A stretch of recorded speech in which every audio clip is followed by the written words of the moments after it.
Bonjour à tous, aujourd'hui à l'essai le nouveau Škoda Enyaq Coupé RS. Que vaut le plus puissant des Enyaq avec ses 299 chevaux? Que vaut le plus dynamique des Enyaq avec sa forme de coupé?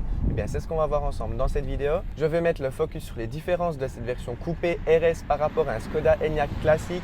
Vous l'avez certainement vu sur ma chaîne YouTube, c'est une voiture que j'ai déjà pas mal testée. J'ai testé notamment un Enyaq 60 l'année dernière et puis un Enyaq 80X Sportline tout récemment. Du coup, je vais pouvoir me concentrer sur les différences de cet Enyaq coupé RS par rapport au reste de la gamme. J'espère que cette vidéo va vous plaire les amis. N'oubliez pas le petit like, merci beaucoup par avance et puis à tout de suite.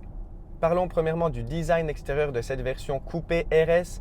Tout d'abord, sur la face avant, on a des accents en noir laqué qui sont un petit peu plus présents que sur une version Sportline. C'est assez joli, ça donne un look assez dynamique. Deuxièmement, on a la Crystal Face qui est de série sur cette version coupé RS, en tout cas en Suisse.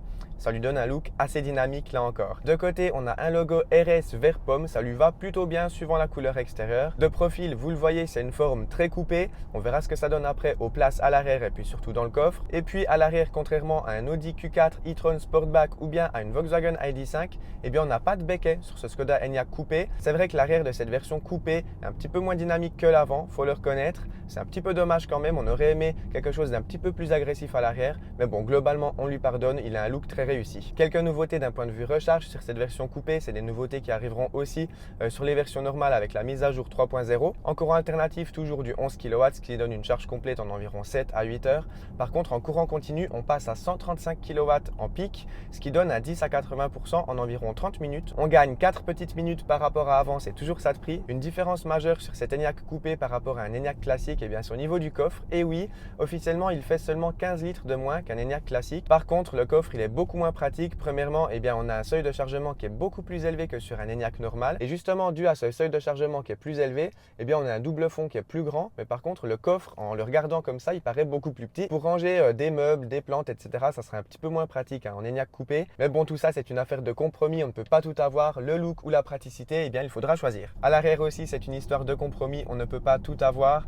Je fais 1m88. Le siège de devant est réglé à ma taille. Vous voyez, j'ai bien de l'espace au niveau des jambes. Je peux bien caler mes pieds sous le siège avant. Ça c'est très bien. On a deux prises USB-C, une prise 230 volts, ça c'est vraiment bien. Et puis sur la banquette arrière, on est bien installé. Par contre, au niveau de la tête, alors ça passe, je fais 1m88, je suis assez grand, mais je suis un tout petit peu à l'étroit quand même au niveau de la tête. Heureusement qu'on a un gigantesque toit panoramique qui est de série sur cette version coupée. Ça nous donne beaucoup plus de luminosité dans l'habitacle et puis grâce à lui, on se sent beaucoup moins à l'étroit. Aux places d'avant maintenant, eh bien, on a une nouvelle sellerie sur cette version RS avec des beaux logos RS sur les dossiers. On a aussi un nouveau matériau à l'avant avec des surpiqûres en vert pomme. Si on n'aime pas cette couleur, on peut choisir en option des sièges avec des surpiqûres grises. Le design des sièges est très similaire à ceux d'un Enyaq Sportline. On est bien installé, on a un bon maintien latéral. C'est des sièges massants, chauffants.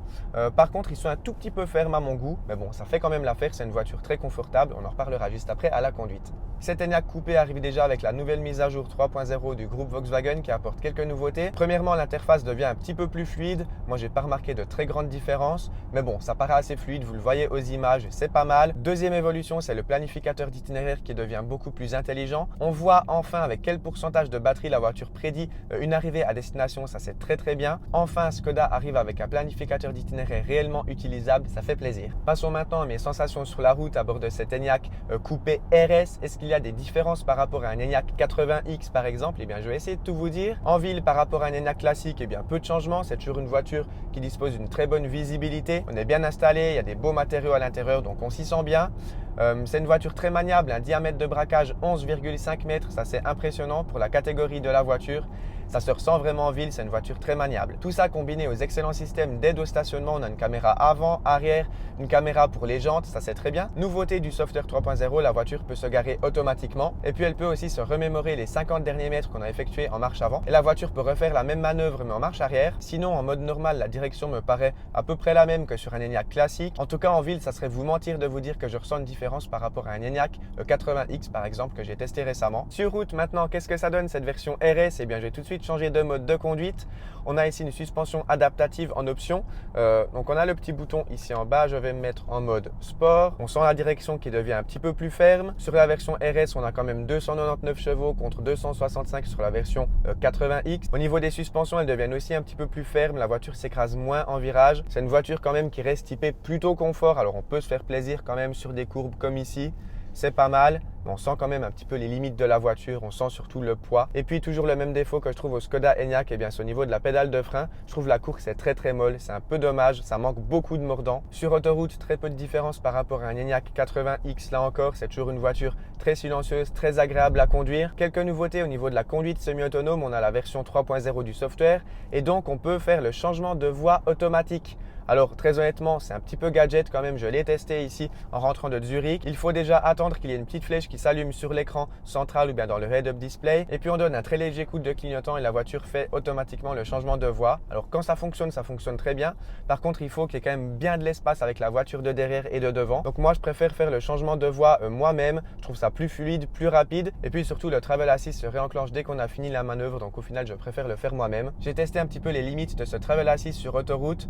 Je l'ai testé dans une zone de travaux avec des lignes oranges, donc il y avait à la fois les lignes blanches et à la fois les lignes oranges. La voiture a très bien géré les changements de ligne, j'ai été très surpris. L'autopilote Tesla, là, il aurait été clairement perdu. Je l'ai testé aussi dans des courbes très prononcées et puis je dois dire qu'elle s'est plutôt bien débrouillée. La voiture paraissait quand même plus sûre d'elle par rapport à d'autres versions du Travel Assist, j'ai l'impression.